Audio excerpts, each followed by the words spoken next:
J'ai pas vraiment changé de projet, ça fait 10 ans, il y a juste qu'on a essayé de vendre la boîte et qu'aujourd'hui je suis salarié de la boîte qui devait nous racheter, quoi. D'accord. Mais du coup, tu passé par 100 000 rebonds à quel moment?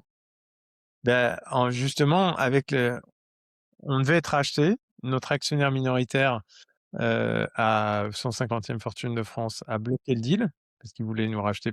Il nous a d'abord proposé de nous racheter pour, 4 fois moins, ce qu'on a accepté du fait de la maladie de José et en fait, il nous a plantés et Ah, donc pour pouvoir nous racheter pour rien au tribunal et donc moi, j'ai liquidé plus vite ce qu'il n'a imaginé et du coup, c'est les Canadiens qui ont racheté la boîte. c'est pas la première fois que j'entends des histoires comme ça. Mais oui, oui. Le truc, c'est qu'une fois que dans le, en fait, une fois que dans le deal, le racheteur, il identifie qu'il peut te racheter à la barre, bah, il va à la barre, quoi.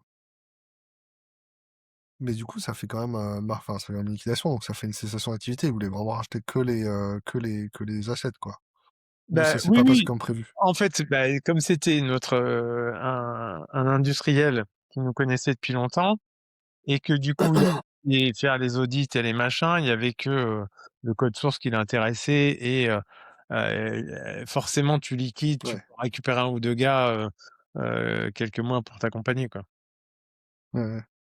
OK, et donc toi, tu as pu rejoindre cette boîte-là après ou tu as rejoint les Canadiens? Bah, en fait, je les ai appelés pour leur dire, bah, en fait, vous aviez pas de nouvelles depuis 2 mois de ma part parce que, depuis 1 mois de ma part parce qu'il y avait ça qui se passait. Et donc là, je vais au tribunal pour, liquider la boîte et je leur ai dit: «Bah, là, il y a l'affaire de l'année, vous deviez racheter 1,8 million la boîte, au final, ils l'ont racheté 30 000 balles, quoi». Et du coup, ils m'ont salarié derrière, ils ont filé des ronds à José pour qu'il puisse voyager avant de partir et puis moi, ils m'ont remboursé l'argent que j'ai perdu dans la boîte. Ouais, donc tu as eu un earn-out, qui s'est négocié comme ça, quoi.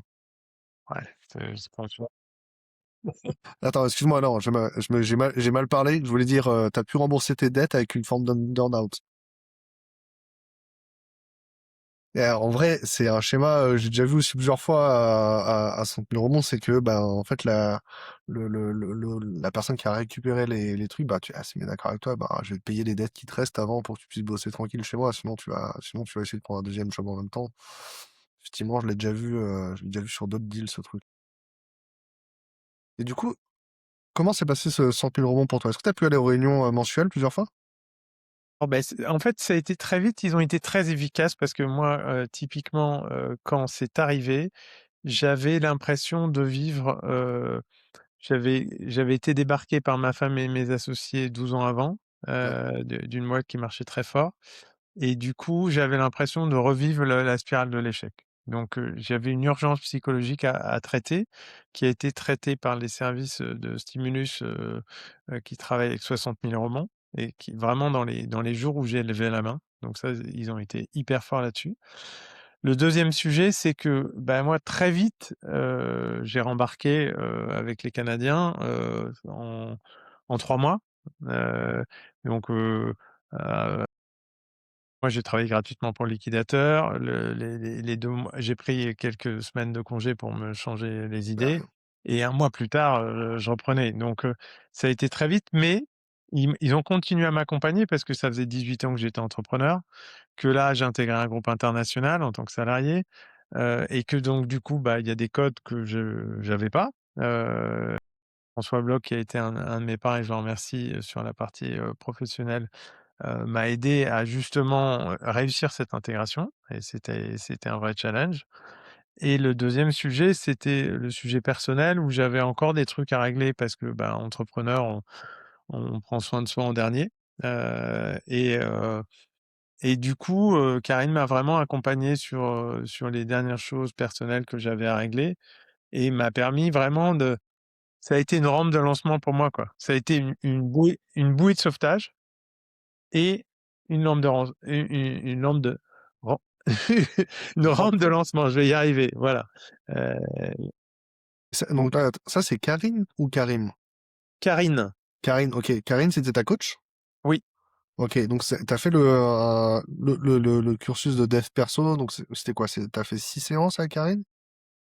au moins, puisque globalement l'accompagnement pour moi a duré, une petite année. où, justement on a fait des points réguliers et puis je garde contact avec l'association. Ouais. J'ai été, à un after work qui m'a permis de revoir François. Karine, je l'ai revu fortuitement et on reste en contact. Je donne des nouvelles de comment ça se passe. Mais effectivement, ça a été hyper structurant pour moi parce qu'il y avait, comme je l'ai dit, 2 choses. Il y avait une urgence, vraiment au moment de la liquidation, qui a permis de, bah, sauver, les actifs de la boîte, qui a permis de sauver des emplois en France. Moi, je me souviens, j'ai passé normalement une liquidation, ça se fait en 5 minutes. Et là, on a passé 30 minutes avec, le juge liquidateur parce qu'il dit: «Mais attendez, moi je me suis intéressé à ce que vous faites, c'est génial, vous avez réussi à exporter, votre techno a l'air incroyable. Expliquez-moi, c'est pas possible qu'on liquide le truc» et je lui dis: «Mais c'est la seule voie pour lui donner une chance, quoi» et il m'a suivi dans le sujet et ça a fait vraiment, bah, on a sauvé des emplois, on a sauvé des clients qui nous avaient fait confiance et qui auraient été vraiment très embarrassés et moi, ça m'a permis de repartir très vite. Bah, ouais. Après, comme tu dis, même c'est-à-dire que le rebond, c'est pas juste, trouver du travail, c'est aussi, tu dis, il y a tous les codes à prendre après, enfin, il y a un état où tu te sens de nouveau en sécurité, où tu te sens à l'aise dans ta vie pro et perso, qui est le l'état où tu considères que tu as rebondi, mais c'est pas, le moment où juste tu as retrouvé du travail, quoi. Ça et puis, là, donc Transsoft, c'est une boîte, non, le siège est à Vancouver, donc des Canadiens OK. qui sont anglophones vraiment, Ouais. pour qui la France, c'était une zone de gilets jaunes et heu et où ça c'est compliqué à opérer. Ils imaginaient qu'en procédure, en opération, ça allait être très complexe, que les charges sociales, c'était impossible.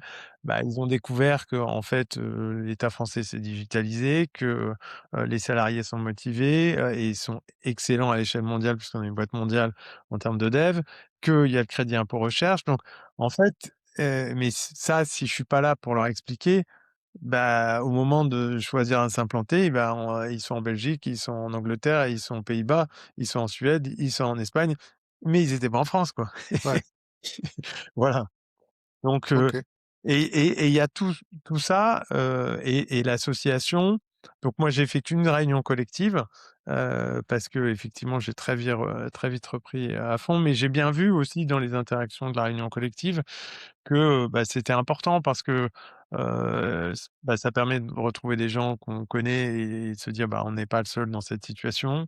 Ça permet, aussi, bah, pour, ceux qui n'ont pas encore rebondi, de donner de l'espoir sur le fait que ça peut se faire et ça peut se faire vite et ça permet aussi de matérialiser, bah, la chance qu'on a et de se dire, bah, là, c'est le moment où, avec le soutien, on peut se relancer et mieux qu'avant, quoi. Dans les réunions collectives, il y a une diversité des cas et des situations, vraiment, c'est Sur impressionnant, hein. Ouais, bah, de gens qui pour qui c'est juste une étape transitoire et qui vont rebondir extrêmement vite et des gens qui ont fait, all-in et qui sont dans une détresse, personnelle et professionnelle, et financière très forte. Ah, puis même les chiffres, tu vois, dans l'industrie, il y a, ben, il y en a qui ont encore les locaux, il y en a qui gèrent des millions d'euros, alors que, tu vois, quand on était dans la tech, c'était, bon, c'est un peu tous les mêmes levées de fonds, on avait tous le même nombre de salariés, tu vois? C'était, là, non, bah, des fois, c'est 50 salariés qui sont retrouvés sur le carreau, c'est des bureaux, enfin, c'est des entrepôts entiers, moi, je trouve l'industrie, des fois, ça change tout de suite les ordres de grandeur, tu vois? Ouais, ouais, ah bah, c'est évident et effectivement, il y a moi, ce qui m'a importé, c'était aussi le fait qu'il y ait un avenir pour tout le monde et il y a eu un avenir pour tout le monde parce qu'effectivement, on se rend pas compte, c'est que, le droit français est fait de la sorte que pour les salariés, bah, c'est un jackpot, la liquidation.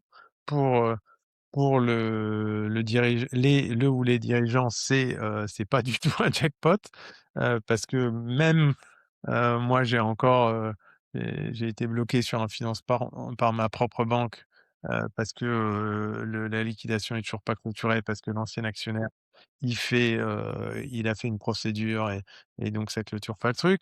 Donc, alors que j'y suis pour rien. Heu, non, non, c'est en 18 ans, j'avais jamais vécu ça, voilà, je souhaitais pas le vivre, je suis content de l'avoir vécu et je suis content depuis y être et d'avoir été très bien accompagné pendant cette période compliquée. OK. C'est quoi ton finalement quelqu'un qui hésiterait à rejoindre l'assaut en ce moment, ce serait quoi le message ou le mot que tu donnerais? Le message, c'est qu'il y a rien à perdre. Il y a rien à perdre et il y a tout à gagner parce que, heu, c'est 60 000 rebonds, c'est un monde de bienveillance et un monde très professionnel. C'est pas que de la bienveillance pour la bienveillance, c'est aussi de la bienveillance avec la perspective que, il faut un devenir professionnel, quel qu'il soit. Et du coup, comment tu résumes ta recette à toi pour retrouver ton devenir professionnel? Ça a été laquelle, la tienne, ton chemin? Mon chemin, ça a été d'embrasser mon destin parce qu'en fait, faire en sorte que, notre actionnaire minoritaire, 150e fortune de France, veuille nous planter, c'était pas de mon fait. Donc il fallait que j'embrasse cette situation, il fallait que j'accepte cette liquidation et après, du coup, que je fasse tout en sorte pour, le rebond et que j'accepte que je puisse pas le faire tout seul aussi. J'en avais pas l'énergie, j'en avais pas la compétence, et donc je suis très content d'avoir croisé 60 000 rebonds sur mon chemin. Toi, au rugby, au judo, on dit que c'est quand on résiste à l'impact, à la chute, qu'on se fait mal, tu sais? Et Oui, qu'il bah, là faut là, effectivement, parfaitement. Là, j'ai lâché prise. J'ai ouais. lâché prise, j'ai sauté, mais avec le parachute et du coup, j'ai atterri en douceur, quoi. Et du coup, d'être à 100 000 vraiment de voir des gens qui te montrent, bah, le lâcher prise, ça se passe bien et c'est un chemin, ça t'aide à lâcher le gant, quoi. Bah, oui, parce qu'en fait, le monde des affaires, le monde des startups, tout le monde, voit, qui veut être mon associé, le truc sympa, machin, mais en fait, il y a rien de sympa, ça peut être très violent et donc du coup, avec des gens qu'on peut croiser, qui sont malveillants, et donc du coup là, d'être sûr d'être avec des gens bienveillants, mais à la fois qui restent dans un cadre et dans un objectif, pas être bienveillant pour être bienveillant, c'est pas et c'est hyper important. OK. Bah, écoute, super clair, merci beaucoup. Merci à toi.